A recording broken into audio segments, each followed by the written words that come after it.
So far we have talked about plane graphs. We have started with a plane graph, a graph that is already drawn in a plane without its edges crossing each other, and we have constructed duals and whatnot. But now comes a point of confusion that in many books is somehow swept under the rug, but let's spend some time and talk about this once and for all. So a planar graph is a graph that can be drawn without crossings in a plane, possibly in many different ways, but at least in one way. A plane graph is a graph that is already drawn, so you have already chosen a way to draw your graph. Why is this confusing? Well, it's because a planar graph might have several different plane drawings, and each such plane graph has its own geometric dual. You will get an exercise in the assignment that amounts to showing this, or you can try it by yourself. Find a planar graph that you can draw in two ways in the plane, and then you are hoping for me to say that there is a theorem that says that, well, this doesn't matter because these two ways will have the same geometric dual, right? Unfortunately not. The geometric duals might be different. Each plane graph has its own geometric dual, and they might be non-isomorphic. So the geometric dual is something that depends on the plane drawing. This is horrible because this means that from the planar abstract graph theoretical object, it really depends on the person who draws it what kinds of graphs you get. So this is a bad thing, and we're gonna try to fix it in a minute, but before we try to fix it, let's see why it's not so bad after all.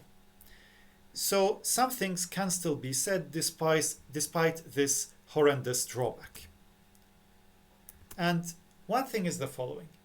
So we have this theorem that says that if you take a planar graph and you take a geometric dual of it, then a set of edges in G forms a cycle if and only if the corresponding edges in G star form a cut set, and conversely, a set of edges in G form a cut set if and only if the corresponding edges in G star form a cycle.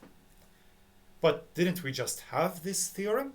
Well, note the difference. Now I am talking about a planar graph, and so now G star can be any of many potentially different geometric duals. So I take my planar graph and I draw it as I draw a plane drawing of it, and somebody else maybe draws a different plane drawing, but still the cycles of the original graph will correspond to the cut sets in each of these plane drawings and vice versa. And the reason, we're not going to look at the precise logical proof, but the reason is that being a cycle or a cut set itself doesn't depend on the drawing. The geometric dual depends on the drawing, but this cut set cycle thing is a graph theoretical thing. So if you choose a drawing, then you can apply the arguments of the previous theorems to this particular drawing. And so you get this duality between cut sets and cycles for that drawing. If somebody else has a different drawing, they will get that duality with cycles and cut sets for their drawing. And so this is independent of the drawing.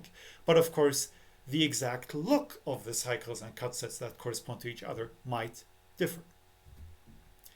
So is there a way that we can deal with this so we don't have to make this assurance every time and check that whatever we're trying to do doesn't depend on the drawing? Well, the abstract definition is what is called conveniently the abstract dual or an abstract dual. So if you take a graph G, now any graph, we're not even assuming that it's planar, a graph G star is said to be an abstract dual of G if there is a one-to-one correspondence between the edges of G and the edges of G star in such a way that any set of edges of G forms a cycle if and only if the corresponding edges of G star form a cut set.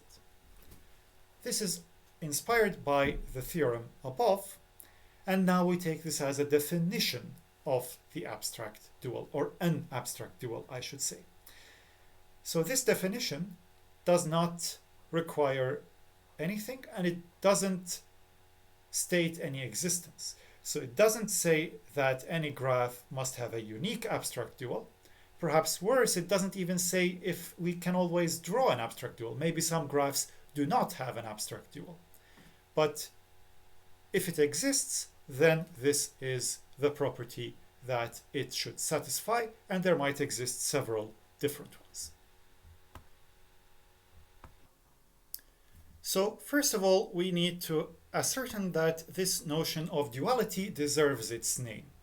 And one can show, we will not do this, but if you're interested, there are hints in the book, that if you take G, and if G star is an abstract dual of G, then G will be an abstract dual of G star.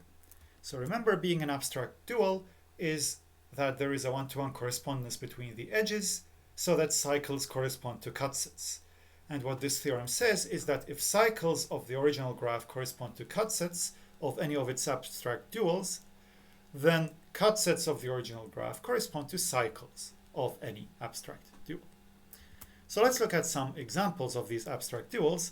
Let's take as our original graph G,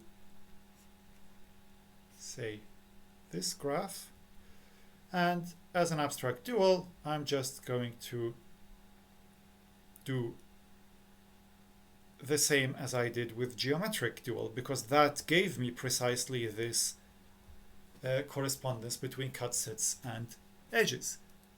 We showed that. Let's try another example. So if now G is my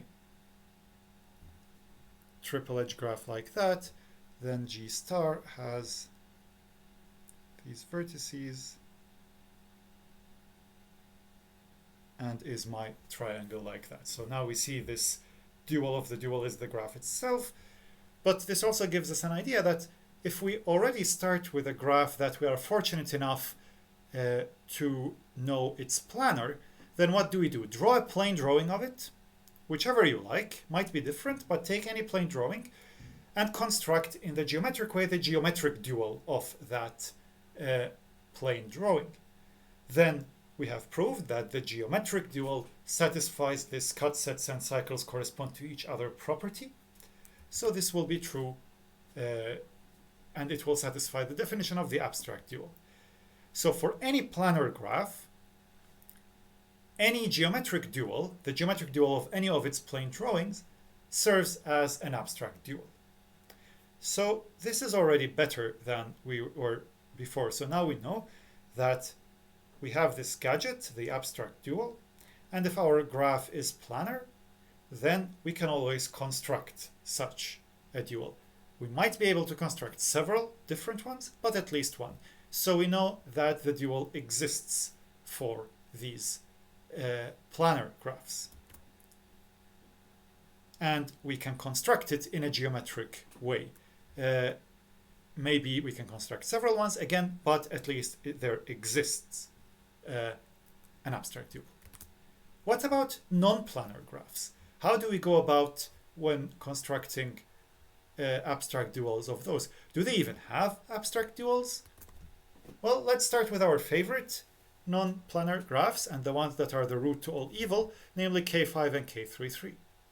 So the claim is they cannot have abstract duals. There cannot exist a graph with a one-to-one correspondence between the edges of that graph and K33, say, so that cut sets correspond to cycles. Let's look at the proof for K33 to begin with. So K33, you can draw it, and the facts that you will find is that each cycle has at least length 4, and each cut set has at least 3 edges. This you can check by hand in K33, and I leave it to you as an exercise. Therefore, assume we have an abstract dual. So, since cycles correspond to cut sets, because the cut sets in K33 have at least 3 edges, the cycles in the dual will have length at least 3, meaning that there will be no cycles of length 1, so no loops, and no cycles of length 2, so no multiple edges. So the dual is a simple graph. And also all cut sets will have at least 4 edges, because all the cycles in our original graph had at least 4 edges, and we have this one-to-one correspondence between cycles and cut sets. But then each vertex has degree at least 4. We've had this as an assignment exercise, that the degree of any vertex is at least the size of the smallest cut set. So if all cut sets have at least 4 edges, then each vertex have degree 4. Otherwise, you would just remove the edges connecting to that vertex and get a smaller cut set. Okay, so this somehow should lead us to a contradiction. So we have a simple graph with each vertex having at least degree 4. So this means that there has to be at least 5 vertices, because otherwise there will be too many edges between the same vertex. So if we have one vertex with degree 4, there must be at least 4 other vertices catching those edges. And so the handshake lemma gives us that the number of edges is at least 10, namely degree sum, so 4 times 5, because the degree is at least 4 at each of the at least 5 vertices, and divide by 2. Okay, but the dual now has 10 edges, at least. But the edges have to be in one-to-one correspondence with the edges of our original graph, and K33 has 9 edges, so it's not possible to have such a one-to-one correspondence, and we arrive at a contradiction. I leave the case of K5 to you, and you can reason in a similar way. So now that K55 and K33 have no abstract duals, we might suspect that since these are the only graphs that, so to speak, cause non-planarity by Kuratowski's theorem, it might very well be the case that non-planar graphs have no abstract duals. And indeed, an abstract dual of a graph exists if and only if the graph is planar. The proof is a bit complicated. The idea is, first you show that if your graph does have an abstract dual, then any subgraph of it will have an abstract dual. And then you show that if a graph has an abstract dual, then any graph homeomorphic to it has an abstract dual. So by combining this, you know that if you have a non-planar graph, that means that you have a subgraph of it homeomorphic to either K5 or K33. And since you have showed that homeomorphism doesn't change the existence of an abstract dual, well, since neither of K5 or K33 have abstract duals, then anything homeomorphic to them will not have any, and so the big graph will not have any abstract dual. This was just a major sketch of the proof. So the take-home message is this. If your graph is plane, already drawn in the plane, then you can construct a unique geometric dual. If the graph is planar, then any plane graph will give you a geometric dual. You can define the notion of an abstract dual, and any such geometric dual will do as an abstract dual. And if your graph is not planar, then while you can theoretically define the abstract dual, it will not exist. So this is a nifty point that we started with a geometric construction, very hands-on, where you put vertices and edges. From that, we came up with a property, this correspondence of cycles and cut sets, that seemed to hold, and we proved it held. And then we took that as the definition of an abstract concept. This is a beautiful way of seeing how ideas propagate in mathematics, starting from a concrete construction to an abstract idea that is on point. As a final philosophical remark, I'd like to mention that duality is not just something that exists in graph theory, but it exists in many areas of mathematics. If you've studied linear algebra, you might have heard of the dual vector space to a given vector space. The general idea, very roughly, this is not a definition, just a hand-waving intuition creator, is that two mathematical objects of the same kind, such as two graphs, two vector spaces, two whatever you like, are said to be dual if one of them is related to the other and the other is related to the first in the same way. So, for example, my right hand and my left hand are dual because my left hand is the mirror image of my right hand, and if I take the same mirror and put my left hand, I will get back my right hand.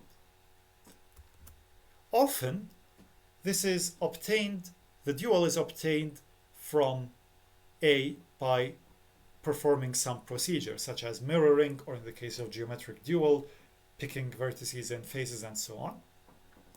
And this paragraph, the first paragraph about being related in the same way, translates to the dual of the dual being isomorphic to the original object, whatever isomorphism means for the kinds of objects you're studying. One thing that we haven't seen, and that you might see in more advanced courses, is that if you have maps and operations between objects, you will get corresponding operations on the dual objects, but sort of the other way around, or mirrored.